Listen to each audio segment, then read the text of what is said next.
This is the Tom Anderson Show, broadcasting live from the KVNT studios, 7 to 9 a.m., Monday through Friday. If there's anyone with a bullseye on his or her capacity and position in our United States Congress, it's Ms. Waters, Congresswoman Maxine Waters in California's 43rd District. We're talking about L.A. County. And you want to talk about a hero that everybody has to get behind. And I'm talking about all of you listening, you need to donate. He's going to tell you how he didn't call in for donations. I'm going to pitch it for him. Donate, help, support. If you have contacts in his county and his district, help him. His name, of course, everybody knows Joe Collins now because of his awesome videos and ads. He's nice looking. He's super smart. He's a Navy veteran. And he's a Republican, and he grew up there, and that's one of his claims to fame. He lives there, and the contention is Maxine Waters does not, and she's in her 80s. She's same age as my dad, born in 1938, and I'm not trying to be age biased, but it's time to retire for many reasons. Joe, welcome to the program, my friend. Thank you so much for running against Maxine. Good morning. Thank you for having me. I really appreciate it. And running is my pleasure. Yeah, it's such a big deal. First of all, so people understand with California, there are 53 congressional districts, and I'm telling you right now, it's expensive. In your last run, how much, dare I ask, did your campaign spend, if you can recall, and how much did she spend? I think for our last campaign, I think we spent around $9 million. Running in that seat. And I think we made her spend all of her campaign money, and we made a lot of PACs to get behind her to try and help her out as well. So I'm not 100% sure how much she spent, but we spent about $9 million on our campaign last cycle. Lord. And you're right in a trove of money potentially. And I know IE's independent expenditures and PACs jumped in on both ends. You know, the thing that bugs me is that she, in a recent opinion editorial, compared herself to Dr. Martin Luther King Jr.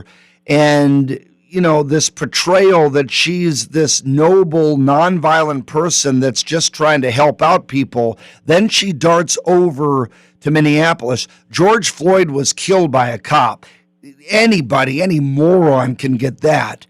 And the outcome ultimately is because of what that law enforcement officer did. I assume you agree with that. I mean, he killed George Floyd, but Maxine Waters moseying on to Minneapolis, where I went to law school, and saying, hey, get out there and basically riot and protest. What did you feel about that, especially as her opponent? Were you disappointed that she would try to incite such activity after that verdict? Well, I've been disappointed with Maxine for a very long time, but I think that comment that she made, it was very dangerous. It was irresponsible, especially for a congresswoman who sits in the legislative branch, to make a comment about a judiciary branch function. I think she could have kept her big fat mouth shut. But, to tell people get more confrontational, stay in the streets if you don't get the verdict that you want, and especially with a time like we're in now, where the United States people are so sensitive right now. That's the kind of statement that you don't want to be saying, and she should be reprimanded. She should be removed from office, and her voting rights should be taken away according to the United States Code and the Constitution. So I'm just extremely disappointed with the Democrat Party to continue to allow this type of stuff to happen. Do you think that there's a balance? You're a young African-American professional, and we hear day after day that there's some profiling that occurs, if not some, a lot. If someone's African-American, I mean, he could be the president of the United States, Barack Obama, in a sweater, turtleneck driving, and sometimes that happens, and it's disgraceful, and it's not right. But there's also a counterbalance where someone says, okay, we're going to make it right by doing this. And tying, I think of the mayor of Portland. I think of the governor of Washington State, right near you, and the mayor of Seattle. I think of, to some degree, Minneapolis. That was more protesters, not the policymakers, but some of the policymakers wanted to actually defund the police department. Do you think they're taking it too far? In other words, you see that there's prejudice and there's racism, and we must correct it. That needs to be in the forefront, but you don't defund the police. Yeah, I don't think that defunding the police was a smart idea. I think that those are legislators bending to the will of extreme activists. A better solution would just to simply, change policy for your state. Make certain functions or actions that negatively impact the police officer or that police station. Make it so these people can be held accountable. But that's not what we're seeing here. Legislators have been lazy for a long time, and now they're finally in a position to where they have to do their job, and it seems like they're extremely confused. Yeah, absolutely. And I've heard nicknames for you like G.I. Joe, and you've got so much support from across the nation. And we interview folks like Dan Bongino, who took Rush Limbaugh's time slot, and a former U.S. Secret Service agent. He's been on the show, and Sebastian Gorka, Dr. Gorka, who now ironically has his own radio show as well. I'm waiting for Sheriff Clark, who I adore, David Clark, from Wisconsin, to get his own radio show. It seems like that's a segue where they run for office. But there's a lot of folks that if I haven't heard they're behind you, they should be. And those are folks I talk to regularly about changing the makeup of Congress. And with the U.S. Senate, after Georgia, both Ossoff and Warnock winning, now we're 50-50. And from your state, Kamala Harris from the Oakland, San Francisco area is the tiebreaker as the vice president. If we could just get Congress back, do you think it's doable? And I know you probably don't have the numbers in front of you, but would you say your candidacy is an example, getting yours and a few others, we meaning the Republicans, could take back Congress and the majority, couldn't we? That it can happen. I think one of the biggest things that the Republican Party has to understand is you have to start supporting candidates who are running in inner cities, because those are battleground cities, even though they're Democrat heavy. We haven't had a strong Republican presence in South Los Angeles, Atlanta, Georgia, Miami-Dade County, Chicago, downtown New York, Manhattan. You don't have strong Republican presence in these areas, which is why Democrats are able to stay in office by, robbing and stealing ballots and, doing what they got to do in order to win elections. So we could win. You could get some very competitive races and some very outspoken Republicans with common sense, but it's going to be up to the Republican Party to support candidates like myself and other candidates who are running throughout the United States in the inner cities. No, absolutely. By the way, I was looking at something. Guess where there was I think one Republican mayor of like the top 20 cities. It was Kevin Faulconer.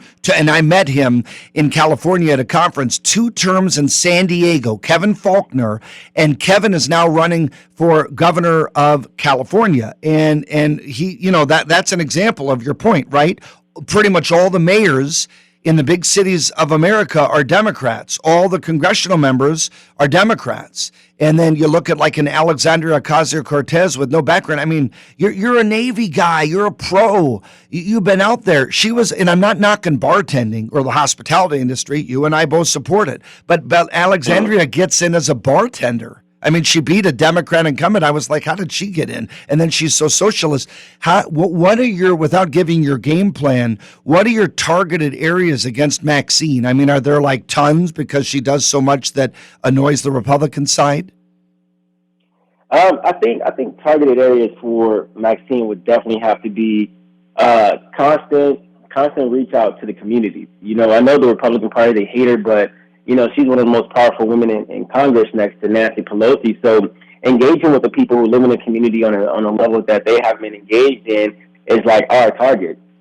Yeah, it makes sense. By the way, when you go door to door, when you talk to people, are people like, thank God, hey, Joe, thank you for running? Yeah, last election they were like, I don't know, you're a black Republican from the inner city. We don't know about you, but they get to know me. I'm in the streets 24/7, constantly engaging with people, and now they're like, you know what? We didn't know you last time. We kind of like you, so we might give you a shot. Well, we'll see what happens during this next election cycle. You proved it that you were the real deal when you ran against her. One other question, and I'd love to get you back in the future, and then I want to talk about how people can donate and support you, but when we talk about where she lives and where you live, and folks, we're talking with congressional candidate, 43rd District, Los Angeles County, Joe Collins. She doesn't even live in the district. Your video delineated that, does she? Or is she close on the line? No, she's outside the district. She lives pretty far outside the district. She lives around the corner from the mayor of Los Angeles. She has a really nice house. It's extremely big. She got nice neighborhood. There are no homeless people. There is no crime. We have a big fence, in front of her door, and it's really different from where we live at in the community. We have a lot of homelessness. We have gang violence, domestic violence, sex trafficking. We have drugs up and down the neighborhood, illegal immigrants everywhere. People have bars on their windows. It's a lot of low cost apartments and not enough housing. Well, Joe Collins, how can they donate to you? How can we donate to you? Real quick, what's your website address? My website is joecollinsforcongress.com. Folks, donate to him. I'm going to donate and support him. My friend Joe Collins, God bless you. We're going to get you back again. Please defeat Maxine Waters. Go team. It's the Tom Anderson Show.